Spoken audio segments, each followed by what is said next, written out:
Well, after my last video, I thought more and more about what exactly I really want from Ron Paul and what a Ron Paul victory would mean for us all. And Ron Paul has said that he is running to win, that he wants to be the President of the United States and win the nomination and then win the election. And I believe he's sincere about that, and I think that he is firmly grounded in reality when he believes that that is possible, although I think it is a long shot. But after just a little bit of reflection, I think it's pretty clear that although Ron Paul is running for president, what he's really aiming for is right up here. He is trying to beam ideas out there to set fire in the minds of men. And to that end, 1600 Pennsylvania Avenue is simply a better firing position. When he first ran for Congress, it was for economic reasons. And there was no serious way for him to expect that as a member of Congress he would be able to get us back on the gold standard. And there was really no serious way for him to hope to get any of the major fundamental policy shifts that he wanted to achieve through, ever. And he never has. And many of his critics have correctly pointed out that he has not passed, pretty much anything. He hasn't ended the Fed, he hasn't ended the wars, he hasn't gotten a gold standard. But he used his congressional seat and the spotlight that gave him, even when he wasn't in Congress, to deliver a message. The libertarian message, the message of freedom, a message similar to but much refined from that of the American Revolution.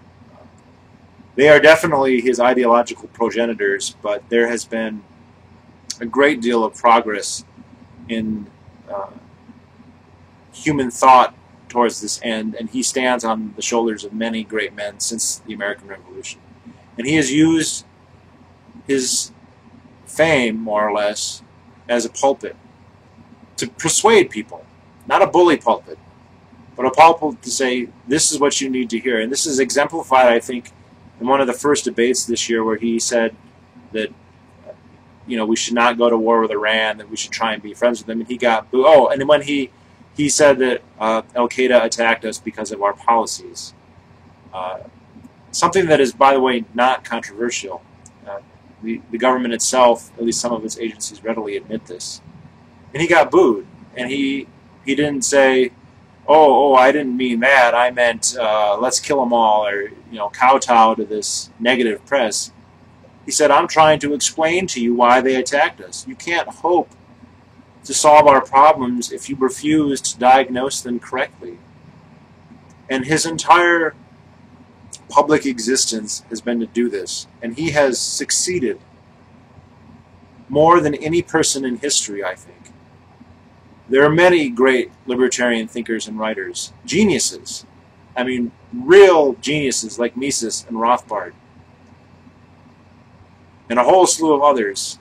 And it has taken this not terribly great speaking man who just has a lot of integrity to come and deliver that message. And he is aiming for this. He's aiming for this. When he looks at the camera, he's not saying, what can I say to convince them to vote for me? He's saying, how can I get them to think? How can I get them to understand? And I was thinking, because some of the comments on my last video, they're all good. There weren't any bad comments at all, I would say. But there were people who said, well, I'm worried about his position on this or this. And what's very great about Ron Paul is that his political... You may not like libertarianism, and it may not be perfect, and I'm sure it's not. But one thing I can say for it, that it has over all the other political philosophies that are going against it, is that it is extremely explicit and extremely detailed, to the point where we can know with almost 100% certainty someone's stances on basically any number of issues, even completely theoretical ones.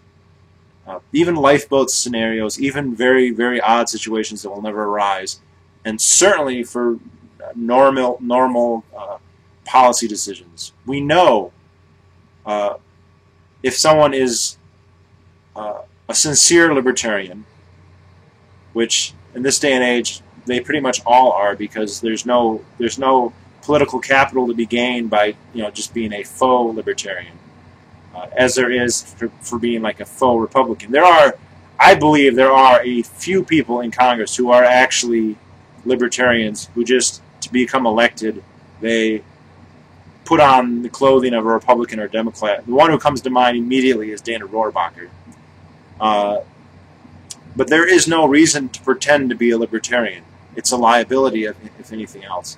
And so you can be well assured that somebody who is a libertarian, like Ron Paul, is a sincere one. And so you can look at his political philosophy and you can know what his issues, what his stance is on just about any issue is. And it's a known quantity. Whereas any other politician is only going to go by what they calculate to be the best for them politically. I mean, they're not principled at all, to be perfectly honest. Their only principle is power. And although there is a certain continuity with that,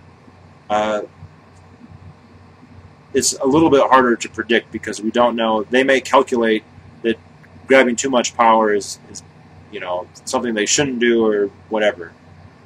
So Paul has, a very clear set of ideals. Very clear. Maybe you don't agree with them all. Maybe you don't agree with a lot of them, but at least they're out there. And the victory of Ron Paul is not a political one, it's an ideological one. And it's a battle that he has waged mightily in, and who knows what will happen in the end. But Ron Paul, whether he wins or loses, he's an old man. And he will leave the public stage, political life, and this world entirely at some point. I think he will live a long time still, but he'll be too old. But he is creating millions of libertarians, basically. Millions. And they are not going to go away. And they are not going to shut up, and they are not going to change how they feel when he gets elected or if he doesn't get elected. If he is defeated in the primaries, those who have heard his message, and it sounds, I hate to sound messianic here, and it's not, because it is not Ron Paul's message. Ron Paul is not a theoretician. He did not invent the philosophy that he is peddling right now. He is a mouthpiece for centuries worth of intellectual giants. Bastiat, Jefferson, Aristotle, Ananias, Rothbard, Mises, Lysander Spooner. We could go on and on. The ideological genealogy of his philosophy is the richest in the world. And we could go on and on. That's why his message is so powerful, because it has such strong roots. And so it's not his message. He is the messenger. It's not his message. It's not Ron Paul's ideology that he invented himself. And so this isn't messianic. Now, we have to be careful not to be taken, be carried away. And so, we have to realize that he is a man. He is fallible, very fallible, actually, and he can make mistakes, and we shouldn't let those pass. But a victory for him, he's had victories now, and I think you can tell he feels this way because he seems very gratified. There was a point where he would go back in the 80s, perhaps, or the 70s, where he would go to events and there would be no one there, or very few people there. And it's kind of like wow, things have really become very desperate if this is the best we can do. And now he's a rock star. And it's not because he's a media-created nobody like a certain other extremely popular politician. who holds the Oval Office right now, it's because of his ideas, the ideas that he espouses. Now, there's kind of a tendency, I think, in wanting him to... His political victory, among libertarians, there is debate, and very justifiable debate, as to whether or not a political victory for Ron Paul is good or bad. There are those who say, quite rightly, that in the end, we cannot seek salvation or betterment of our world or society via the government. There are others who point out, with good reason, that should he become president, he will be, his philosophy will be blamed for the inevitable problems that are going to ensue in the next several years, regardless of whether he's elected or not. To that, I would say, though, free market capitalism is always blamed, no matter who's in office. It's getting blamed now, and Barack Obama's in office. It was getting blamed when George W. Bush was in office. So for those who are going to point fingers at free market capitalism and liberty in general, it is irrelevant who is in office. They will always blame it. To the other point about seeking our salvation, so to speak, or at least our betterment through government, I think a really nuanced analysis of what he offers as president is one where the government won't be giving us that. The government will simply be getting off of our back. And Rothbard pointed this out. You know, if you have a tariff imposed by the government, you should not oppose the government undoing the tariff. You should be happy that it does that. That doesn't mean that you necessarily wait forever for it to do that if you want to start an agorist, counter economy to get around the tariff. If we want to start blockade running, or smuggling, which Rothbard lauded on many occasions, that's great.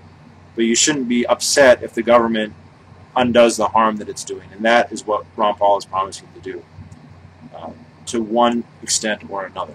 And actually, as president, he could do this much more than people realize. People say, oh, he could never get all that stuff passed. He wouldn't have to.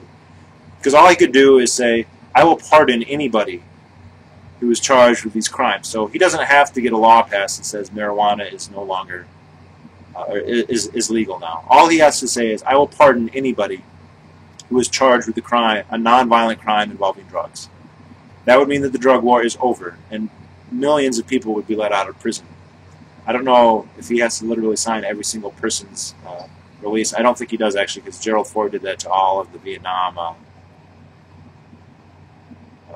people who dodged the draft in Vietnam, and I highly doubt he signed everyone. So Paul could definitely do that, and it would be, single-handedly the best thing any president had ever done if he would ever do something like that. And I have a strong sense that he would. But the further point, though, is that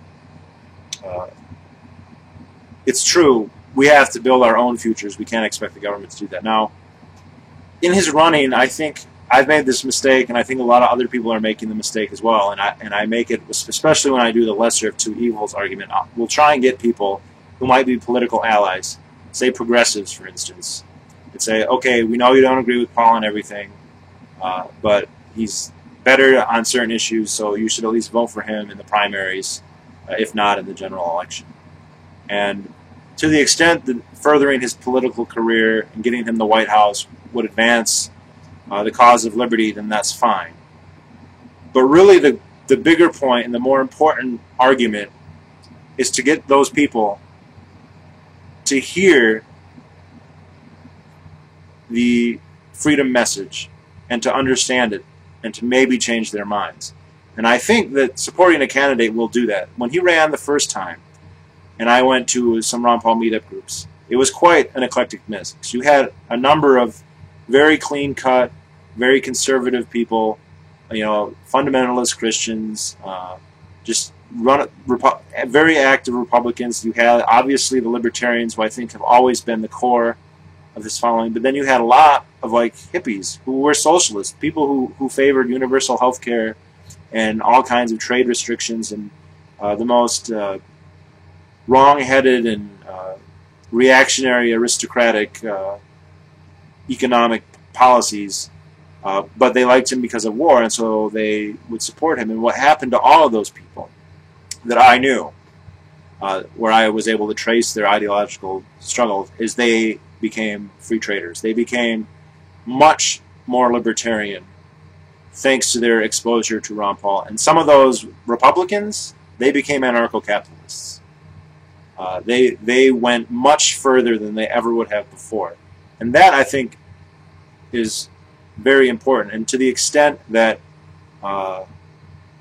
getting someone to nominally support Paul, once you say, okay, I want to support him, maybe I don't agree with him 100%, they start watching his videos, they start maybe going to events, they start rubbing elbows with his fans. Look, his fans are going to be like the bubonic plague of libertarianism to anyone who goes there. It's much easier to dismiss radical ideas like this when they're a minority and you can just sit back, and there's going to be a gaggle and a choir of statists everywhere who are going to just dismiss freedom, and it's easy to ignore that one or two libertarians even if they're making a solid argument. You go to a Ron Paul event or a Ron Paul meetup group, the tables are reversed, and the collectivist who believes in majoritarianism is going to be the minority in a room full of actual libertarians. And some of those people are going to come around because of that situation, and that is a good thing, and that is a victory. Every time that happens, that's a victory. It happens every day now. I don't know how many times. I don't know if it's enough, but it happens every single day now. And making it happen more is what I think a Ron Paul victory is. And that's not to say that he can't get elected, because he can. And that's not to say that him getting elected wouldn't help, because it would. But that's the real battle that's going on. That's the real... And he'll admit this. It doesn't matter if he gets elected. If people want big government, if people want slavery, if they want tyranny, then they will get it. Once he's gone, before he's gone, in spite of him, one way or the other. But if they want liberty, if they want freedom and actual prosperity, then they'll get that too, regardless of Obama or McCain or Lieberman or any other fascist who would be ruler. So I think that it is always important to engage these people. So yes, we can make the arguments, he's the lesser of two evils, support him, hold your nose, but I think we should always say, listen, he has a point. All right, he has a philosophy that you should look at, and you should seriously consider, and that you should not dismiss. And so I'm going to be doing that. I did that with my gay video. I'm going to probably do a progressive video, not where I tell them that they need to support Paul because he's, anti-war and all. But that's true. But that they need to reconsider their progressivism, their reactionary aristocraticalism, oligarchism, their socialism. They need to rethink that. And I mean, Paul is forcing them. Paul is forcing the Republicans to do this right now when it comes to war. He's forcing them to have a discussion about things that they would just rather take for granted. But we can't afford to take it for granted anymore. And we have everything to gain by coming up with something better. So, Ron Paul, politically win or lose, this is the real battle, the real fight. And he's done more for it than anybody else, but I'm going to try and do more than I have so far. And I've done a lot, but I mean, in a modest scale. But I'm going to try and do a whole lot more. And I would encourage others to do the same. And if anyone watches this and they have questions, trust me, I've heard them all, and I'm not the only one. Any just on my gay video, I have people. I had a commenter say, "I like him about war," and it was a good comment because he didn't come out, he's a racist, he's a kook, anything like that. He just said, "I am against him for economic reasons." And Ron Paul is a titanic economist. He has rubbed elbows, and not just rubbed elbows, but been deeply involved over a long period with literally some of the greatest economists in all history. And he is extremely well read, and he is for all intents and purposes a formidable economist. Now, you don't always get a good sense of that in the debates, but read some of his books or watch some of his more in-depth lectures. He really knows about economics in a way that no other politician does. And the free market Austrian version of economics, not to the exclusion of all others, I'll say, but mostly, is not something that you should have a problem with. If you do, likely you do not understand it very well, which is understandable. If you came to your understanding by watching MSNBC or the news, there's no way. I mean, you can't understand something like that without reading some books first. So I would hope that the parts about Paul that people like is a foot in the door, and through that we can flood in with all the other good stuff that he has to offer, that he's peddling, and you know, help some people understand the world just that much better, you know, and not have all these crazy, insane ideas that are used to manipulate them. I mean, the idea that the government needs to protect us from the economy. There are many tyrants alive today who they exist because of that myth. And they are emboldened and empowered because of that myth. And to smash that, to use reason to destroy that superstition, will destroy their power in a very real way. And that would be a very good thing. And so that's what we should strive for. That is what I'm going to strive for. That's it.